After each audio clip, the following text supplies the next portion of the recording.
ഇന്ന് നമ്മൾ ഉണ്ടാക്കാൻ പോകുന്നത് ബിസ്ക്കറ്റും ചീസും ക്രീമും ഇളനീരൊക്കെ ഉപയോഗിച്ചിട്ടുള്ള ഒരു അടിപൊളി പുഡിങ്ങാണ്. നല്ല ടേസ്റ്റാണ് ഇത് കഴിക്കാൻ.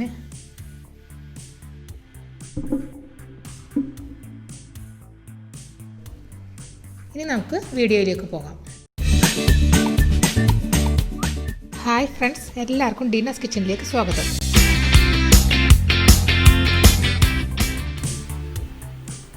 മൂന്ന് ലെയറായിട്ടാണ് ഈ പുഡിംഗ് ഉണ്ടാക്കുന്നത്. അപ്പോൾ ആദ്യ ലെയറിന് വേണ്ടി ഞാൻ കുറച്ച് ആരോ റൂട്ട് ബിസ്ക്കറ്റ് എടുത്തിട്ടുണ്ട്. 150 ഗ്രാമിൻ്റെ ഒരു പാക്ക് ബിസ്ക്കറ്റാണ് എടുത്തിട്ടുള്ളത്. നിങ്ങൾക്ക് വേറെ ഏതെങ്കിലും ബിസ്ക്കറ്റ് വേണമെങ്കിൽ അത് ഉപയോഗിക്കാം.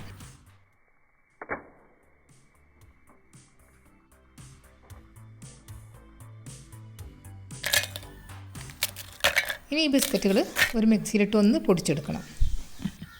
അല്ലാതെ നൈസായിട്ടൊന്നും പൊടിക്കണ്ട, ഇതുപോലെ ചെറിയ തരിയോട് കൂടി പൊടിച്ചെടുത്താൽ മതി. ഇനി ഇതിലേക്ക് മിക്സ് ചെയ്യാൻ ഞാനൊരു 80 ഗ്രാം ബട്ടർ എടുത്തിട്ടുണ്ട്. ഇതൊന്ന് മെൽറ്റ് ചെയ്ത് ബിസ്ക്കറ്റിലേക്ക് ചേർത്ത് കൊടുക്കാം.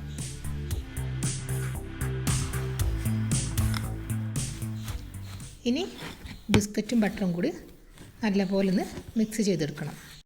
ഇനി ഇതൊരു പുഡിംഗ് ട്രേയിലേക്ക് മാറ്റാം. 7.5 ഇഞ്ചിൻ്റെ ഒരു ട്രേ ആണ് ഞാൻ ഉപയോഗിച്ചിട്ടുള്ളത്. ബിസ്ക്കറ്റും മറ്റ് സാധനങ്ങളും എടുക്കുമ്പോൾ നിങ്ങളുടെ പുഡിംഗ് ട്രേയുടെ വലിപ്പത്തിനനുസരിച്ച് കൂട്ടിയും കുറച്ചൊക്കെ എടുക്കാനായിട്ട് നോക്കണം. ഇനി ഇത് ട്രേയിൽ ഒരേ നിരപ്പിൽ നിരത്തി വെക്കണം. ഇതുപോലെ ഒന്ന് അമർത്തി കൊടുത്താൽ മതി. ഇനി ഇത് അരമണിക്കൂർ ഫ്രീസറിൽ വെക്കണം. അതൊന്ന് സെറ്റാകുമ്പോഴേക്ക് നമുക്ക് ഇളനീരിൻ്റെ കാമ്പൊക്കെ ഒന്ന് ശരിയാക്കിയെടുക്കാം.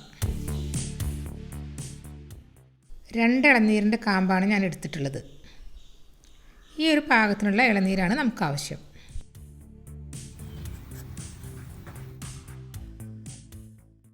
ഇതിൻ്റെ പുറം ഭാഗത്തുള്ള ഈ തൊലിയൊക്കെ ഒന്ന് ചെത്തി ഒഴിവാക്കാം. ലാസ്റ്റ് ഡെക്കറേഷന് വേണ്ടിയിട്ട് ഇതിൽ നിന്ന് കുറച്ച് കാമ്പ് നമുക്കിഷ്ടമുള്ള ഷേപ്പിലൊന്ന് കട്ട് ചെയ്ത് വെക്കാം. ഞാനിവിടെ വിപ്പിംഗ് ബാഗിൻ്റെ നോസിൽ കൊണ്ട് ചെറിയ റൗണ്ടിലുള്ള കഷ്ണങ്ങൾ കട്ട് ചെയ്തെടുക്കുന്നുണ്ട്. നിങ്ങൾക്ക് ഇഷ്ടമുള്ള ഷേപ്പിൽ കട്ട് ചെയ്തെടുക്കാം. ബാക്കി കാമ്പ് സെക്കൻഡ് ലെയറിൽ ഉപയോഗിക്കാൻ വേണ്ടി മാറ്റി വെക്കാം.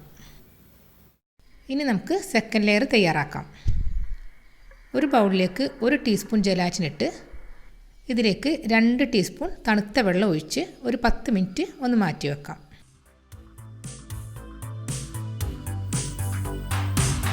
ഇനി ഒരു ബൗളിലേക്ക് 125 ഗ്രാം ക്രീം ചീസ് എടുക്കാം. റൂം ടെമ്പറേച്ചറിലുള്ള ചീസ് വേണം എടുക്കാൻ. ഇനി ഇതൊന്ന് ഉടച്ച് ചേർക്കാം. ഇതും മാറ്റി വെക്കാം.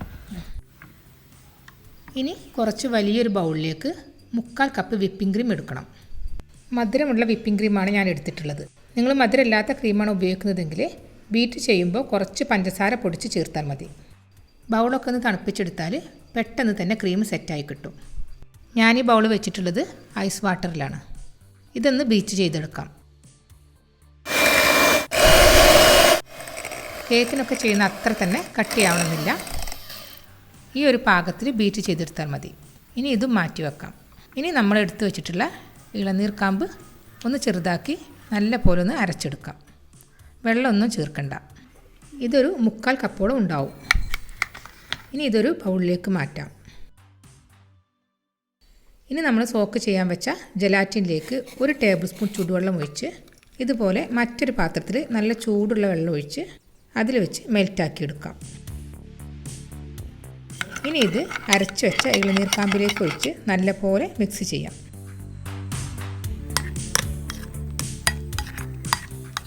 ഇതിലേക്ക് 1/2 കപ്പ് പഞ്ചസാര പൊടിച്ചതും കൂടി ചേർത്ത് കൊടുക്കാം.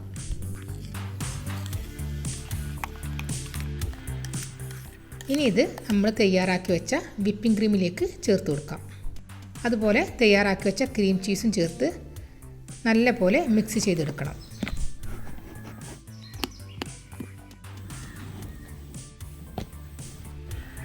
ഇനി നമ്മൾ ഫ്രീസറിൽ വെച്ച ബിസ്ക്കറ്റ് എടുത്ത് അതിന് മുകളിലേക്ക് ഒഴിച്ച് കൊടുക്കാം. മുകൾ ഭാഗം നല്ല നിരപ്പാക്കി എടുക്കണം. ഇനി ഇത് 1 മണിക്കൂറോളം ഫ്രീസറിൽ തന്നെ വെക്കണം. ഇനി മൂന്നാമത്തെ ലെയർ തയ്യാറാക്കാം. മൂന്നാമത്തെ ലെയർ ഇളനീർ വെള്ളം കൊണ്ടാണ് ഉണ്ടാക്കുന്നത്. ഇതിനു വേണ്ടി 5 ഗ്രാം ചൈന ഗ്രാസ് എടുത്തിട്ടുണ്ട്. ഇതൊന്ന് കഴുകിയെടുക്കാം. ഇതിലേക്ക് 1/4 കപ്പ് വെള്ളം ഒഴിച്ച് ഒരു 5 മിനിറ്റ് ഒന്ന് മാറ്റി വെക്കാം. ചൈന ഗ്രാസിന് പകരം നിങ്ങൾക്ക് വേണമെങ്കിൽ ജലാറ്റിനും ഉപയോഗിക്കാം. 1.5 കപ്പ് ഇളനീർ വെള്ളമാണ് ഞാനിവിടെ എടുത്തിട്ടുള്ളത്. ഇതിലേക്ക് 6 ടേബിൾ സ്പൂൺ പഞ്ചസാര ചേർത്ത് കൊടുത്ത് തിളപ്പിക്കാൻ വെക്കാം. അതിൻ്റെ കൂടെ തന്നെ മറ്റൊരടുപ്പിൽ ചൈന ഗ്രാസ് ഉരുക്കിയെടുക്കാം. ഇതിലേക്ക് 3 ടേബിൾ സ്പൂൺ ഇളനീർ വെള്ളം ചേർത്ത് കൊടുക്കുന്നുണ്ട്. ഇനി ഇത് ലോ ഫ്ലെയിമിലിട്ട് വേണം ഉരുക്കിയെടുക്കാൻ.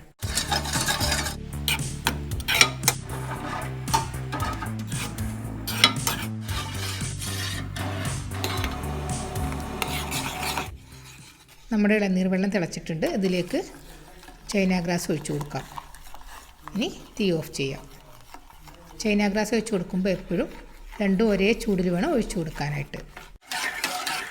ഇത് ചെറുതായൊന്ന് തണുപ്പിച്ച് ചെറിയ ചൂടോടു കൂടി തന്നെ നേരത്തെ ഫ്രീസറിൽ വെച്ച പുഡിംഗ് ട്രേ എടുത്ത് ഇതിന് മുകളിലേക്ക് ഒഴിച്ചു കൊടുക്കാം. ഇനി ഇതിന് മുകളിൽ നമ്മൾ കട്ട് ചെയ്ത് വെച്ച ഇളനീർ കാമ്പ് വെച്ച് ഡെക്കറേറ്റ് ചെയ്യാം. പെട്ടെന്ന് വെച്ച് കൊടുക്കണം, അതല്ലെങ്കിൽ ഇളനീർ വെള്ളം കട്ടിയായി പോകും. ഇനി ഇത് ഫ്രിഡ്ജിൽ 2-3 മണിക്കൂർ വെച്ച് തണുപ്പിച്ചെടുക്കാം. ഇനി ഫ്രീസറിലൊന്നും വെക്കേണ്ട ആവശ്യമില്ല.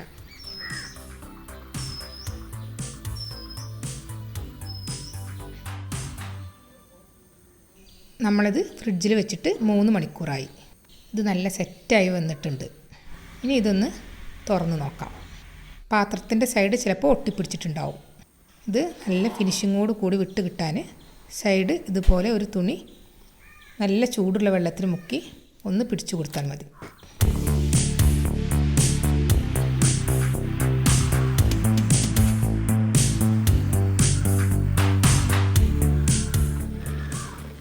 നമ്മുടെ പുഡിങ് നല്ല ഭംഗിയായി കിട്ടിയിട്ടുണ്ട്.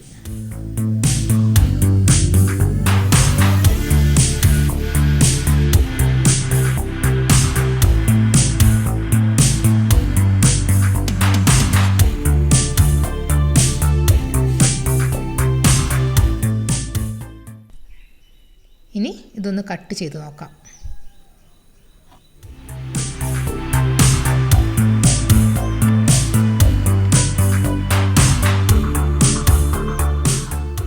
ലെയറൊക്കെ നല്ല കറക്റ്റായി വന്നിട്ടുണ്ട്.